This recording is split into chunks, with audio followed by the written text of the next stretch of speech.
आता 2.5 वर्ष या सत्ता बदल होऊन जे बसले उबाटा आणि ती बसले होते सत्तेत, त्यांना हा कचऱ्याचा प्रश्न पूर्ण कचऱ्याच्या प्रश्नात ते निष्क्रिय ठरले आहेत।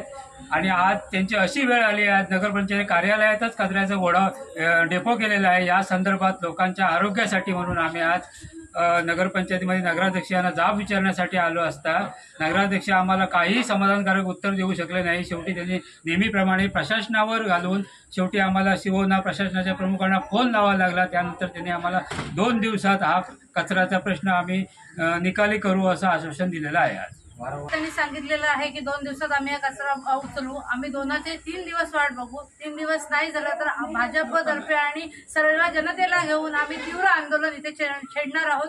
कारण जे काही केलेलं आहे, कचऱ्याचा जो डम्पिंग ग्राउंड नगरपंचायत केलेला आहे, नगरपंचायतच्या बाजूला अक्षरशः रांगोळी घातल्यासारखं यांनी हा कचरा केलेला आहे। गुरांचं घाणीचं सगळं म्हणजे अक्षरशः किडे आता नगरपंचायत मध्ये येतील अशी परिस्थिती आहे। त्यामुळे जवळजवळ किडे पडल्यातच जमा आहेत आणि ते नगरपंचायत मध्ये येतील। त्यामुळे सगळ्या जनतेच्या आरोग्यासाठी आम्ही आज इथे आलेलो आहोत। नगराध्यक्षांनी काही आम्हाला कोणत्याही प्रकारची समाधानकारक उत्तरं दिलेली नाहीत। आज 2.5 वर्ष आम्ही सातत्याने सभागृहामध्ये आणि आता तुमच्या समोर जनतेसाठी या प्रश्नासाठी भांडत आहोत। तरी सुद्धा आम्हाला प्रत्येक वेळेला सभागृहात असं विचारलं जायचं की मागच्या 5 वर्षात काय केलं, पण मागच्या 5 वर्षात आम्ही अगदी खात्रीने सांगतो की अशी परिस्थिती मागच्या 5 वर्षात कधीही देवगड जामसंडे नगरपंचायतीवर आलेली नव्हती। आज जी काही परिस्थिती आहे हे पूर्णपणे आता बसलेल्या सत्ताधाऱ्यांचं फेल्युअर आहे, एवढं आम्ही निश्चितपणे ठामपणे सांगू शकतो। निश्चितपणे जर आता हा कचऱ्याचा प्रायोरिटीवर प्रश्न आहे, तसाच पाण्याचा सुद्धा प्रश्न आहे। 8-8 दिवस लोकांना पाणी येत नाहीये। प्रत्येक वेळेला आज तुम्ही पण पाहत असाल पत्रकार म्हणून की सभागृहामध्ये 2.5 वर्ष पाणी आणि कचरा हे 2 गंभीर प्रश्न घेऊन आम्ही नेहमी जातो, पण या दोन्ही प्रश्नाला बगल देत नेहमीच सांगितलं जातं की हे होईल ते होईल। याचा पंचनामा सुद्धा झाला, पण यामध्ये कुठच्याही प्रकारे समाधानकारक अशी वस्तुस्थिती आपल्याला दिसली नाहीये।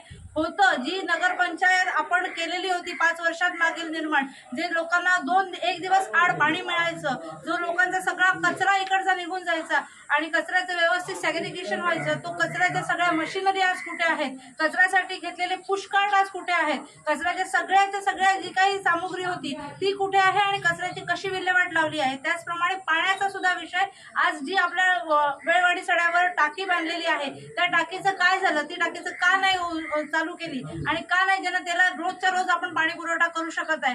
जर दहीभाऊचा विषय आहे, रोज सांगतात की 75 लाखाची देखभाल दुरुस्तीची योजना आहे, 50 लाखाची आणि स्वनिधीतून देखभालची योजना आहे। एवढा पैसा जर नगरपंचायतच्या पाईपलाईन दुरुस्तीवर घातला जात असेल दरवर्षी, तरी सुद्धा पाईपलाईन मधून पाणी काय येत नाही हे खरोखरच म्हणजे शोधाची गोष्ट आहे। कारण ही या गोष्टीवर आपण शोध घेणं गरजेचं आहे। प्रशासनाची मुख्य जबाबदारी होती, पण प्रशासन जे चालवतात, जे उबाटा सेनेची सत्ता आहे, त्या सत्ताधारी नगरसेवक मागच्या नगरसेवकांची ह्याच लोकांनी ह्या कचऱ्याच्या प्रश्नाबद्दल आणि विविध विषयावर आमचं म्हणजे हिंदू धर्मात जे श्राद्ध घालतात ते त्यांनी एक श्राद्ध घातलेलं आणि जनतेला काहीतरी वेगळं करतोय असं दाखवून दिलंय।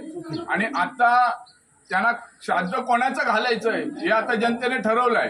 कारण हा जो कचरा आहे तो कचरा आरोग्याच्या दृष्टीने कसा घातक आहे ह्या दृष्टीने मला एक उबाटा सेनेचा जो नेता आहे, जो सतीश सावंत, तो गेल्या वेळी ज्यावेळी इथे देवगडमध्ये डम्पिंगचा विषय गाजलेला त्यावेळी हा सतीश सावंत देवगडमध्ये आला आणि म्हणाला की आरोग्य बाबतीत देवगड नगरपंचायत म्हणजे तत्कालीन त्यावेळीचे नगरसेवक आणि सत्ताधारी अपयशी ठरले आणि त्यांना घरचा रस्ता दाखवा असं त्यांनी ते स्टेटमेंट केलं होतं। आज मी सतीश सावंतला सांगतोय की ह्या डम्पिंग ग्राउंडच्या समोर आमचं देवगडच्या लोकांचं धान्य दुकान आहे। या धान्य दुकानात ते जे कोण कीटक असतील किंवा जे घातक पदार्थ असतील, किडे असतील, ते ह्याच्यात जाऊन जे रेशनिंग देवगडच्या गोरगरिबांना सरकार देत आहे। तर माझं आज हेही म्हणणं आहे की जिल्हाधिकारी आणि बाकीच्या सगळ्या प्रशासनाने ह्याच्यावर सत्ताधाऱ्यावर आणि प्रशासनावर कडक कारवाई करावी। आणि सतीश सावंतला मला त्या उबाटाच्या जे नेते आहेत त्यांना मला सांगायचं आहे की तुमच्या उबाटाचे जे कोण जे नगरसेवक देवगड नगरपंचायत चालवतात त्यांच्यासोबत येऊन ह्या डम्पिंग ग्राउंडचं एकदा प्रदर्शन बघावं आणि आपले नगरसेवक काय काम करतायत ते त्यांना दिसेल। आणि ह्याच्या पुढे आम्हाला त्यांनी 3 दिवसाची मुदत दिली आहे, कारण मला माहित आहे 3 दिवसात आज गेल्या वर्षी 1 वर्षापूर्वी ठाकूरांच्या जागेतला कचरा उचलण्यासंदर्भात आम्ही असंच आंदोलन केलं होतं. याच प्रशासनाने आम्हाला आश्वासन दिलेलं होतं की आम्ही 8 दिवसात तो कचरा उठवू. 1 वर्ष झाला त्यातला कचरा न उठवता त्याला 3 लाखाचं टेंडर केलं, पण टेंडर करूनही त्याच्याला कचरा एक कप्पा सुद्धा बाहेर गेला नाही. तर परत हे जो काय कचरा आहे ह्याला 2-3 लाख रुपये खर्च करणार आणि ह्या 2-3 लाखाचा भ्रष्टाचार करण्याचं काम हे सत्ताधारी नगरसेवक करणार आहेत, एवढाच मला याचा थेट आरोप आहे.